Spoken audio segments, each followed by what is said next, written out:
का डायरेक्शन में आएगा इस जे का कंपोनेंट जे का cos 30 और इधर से भी आएगा हमारे पास जे का cos 30।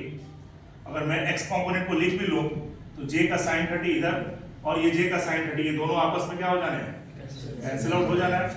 तो नेट हमारे पास इक्वेशन बनेगा 2j cos 30 का वैल्यू मिलके इसके चेंज इन मोमेंटम के बराबर, जिसमें कि फाइनल मोमेंटम का वैल्यू क्या लिखेंगे, ये रिबाउंड होने के बाद v1 से गया हुआ है तो फाइनल मोमेंटम होगा m into v1, ये हमारा जे का डायरेक्शन में है, माइनस इनिशियल मोमेंटम किधर था, नीचे की तरफ था, माइनस ऑफ जे का डायरेक्शन में था, उसे मैं माइनस m v नॉट लिखूंगा। ओवरऑल जो चेंज इन मोमेंटम आया हुआ है हमारे पास 2j cos 30 का वैल्यू आया हुआ है m के साथ v1 plus v नॉट, ये फर्स्ट इक्वेशन होगी। ठीक है, वही जे हम चाहे तो इस मास पे अप्लाई करें या फिर इस मास का अप्लाई करें। अगर मैं किसी एक मास को अगर डिस्कस कर लूं तो ये जे इस डायरेक्शन में अप्लाई होगा, जिसका डायरेक्शन कैसा दिखाया जा रहा है, वर्टिकल के साथ 30 डिग्री बनाता हुआ है। इस जे का फर्दर दो कंपोनेंट आएगा, एक इधर और एक इधर, ये जे का cos 30 और ये जे का sin 30। ठीक है, अच्छा ये जो वर्टिकल इंपल्स लग रहा है जे का, इस वर्टिकल कंपोनेंट को बैलेंस करने के लिए एक ग्राउंड से भी इंपल्स आएगा। ठीक है, जिसे हम लोग ग्राउंड का नॉर्मल बोल सकते हैं, normal from ground into dt, ऐसा कुछ आएगा। ये इंपल्स क्या करेगा, इस एक्स्ट्रा इंपल्स को बैलेंस करके इसे वर्टिकल डायरेक्शन में कोई मोमेंटम चेंज नहीं होने देगा। जो मोमेंटम का चेंज होगा कहां से आएगा, जे के sin 30 वाले कंपोनेंट की वजह से आएगा। तो जे का जो sin 30 होगा ये इसे x डायरेक्शन में एक एक्स्ट्रा मोमेंटम देगा, मास इनटू कौन सी वेलोसिटी, ये v2 v3 मैंने लिखा था समझाने के लिए, बट सिमेट्रिकली हम डिस्कस कर रहे थे क्योंकि इसके पास कोई x में मोमेंटम गेन नहीं हो रहा है, पूरे सिस्टम का x का मोमेंटम 0 है, तो इन दोनों का मिला के x का मोमेंटम भी 0 होना चाहिए। तो v3 और v2 आपस में कैसा होना चाहिए, इक्वल। तो यहाँ से हमारे पास कोरेस्पोंडिंग चेंज इन मोमेंटम आएगा m into v2 और इनिशियल मोमेंटम कैसा है 0। तो ये हमारा सेकंड इक्वेशन बन गया, j का sin 30 मिलके हो जाएगा m v2। अननोन हमारे पास कितने दिख रहे हैं, एक अननोन j दिख रहा है, एक अननोन v2 दिख रहा है और एक v1 दिख रहा है, v नॉट हमें गिवन है। दो में टोटल 3 अननोन है और हमने ऑलरेडी 2 इक्वेशन लिख रखा है, तो एक इक्वेशन और चाहिए होगा। वो एक और इक्वेशन कहां से आने वाला है, कोएफिशिएंट ऑफ सब्स्टिट्यूशन e वाला, जो हमें ऑलरेडी यहाँ क्वेश्चन में मेंशन किया हुआ है। तो इस e के वैल्यू को कैसे रिलेट करेंगे, तो e के बारे में हमने पहले डिस्कस कर रखा है। कोएफिशिएंट ऑफ सब्स्टिट्यूशन होता क्या है, तो velocity of separation,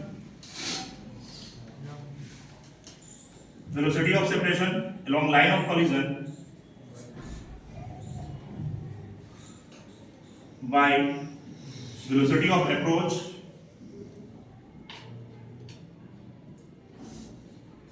along line of collision। यही बात हम पहले डिस्कस कर रखे हैं, तो दिक्कत है तो कैलकुलेट करते हैं इसे। लाइन ऑफ सेपरेशन और अप्रोच की जब हम बात करेंगे तो लाइन ऑफ कॉलिजन हमारे ये था, ऐसा ही था, ये इनका लाइन ऑफ कॉलिजन है, इसी डायरेक्शन में अप्रोच और सेपरेशन को डिस्कस करना होगा।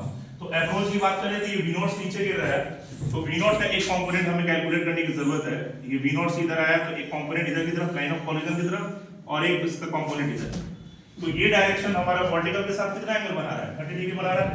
तो यहाँ पे वैल्यू कैसा आएगा, ये 30 डिग्री है तो v नॉट का cos 30 और ये हो जाएगा v नॉट का sin 30। सिमिलरली अगर हम बात करें कि रिबाउंड होने के बाद ये v1 से ऊपर गया हुआ है तो v1 को भी ड्रॉ करते हैं।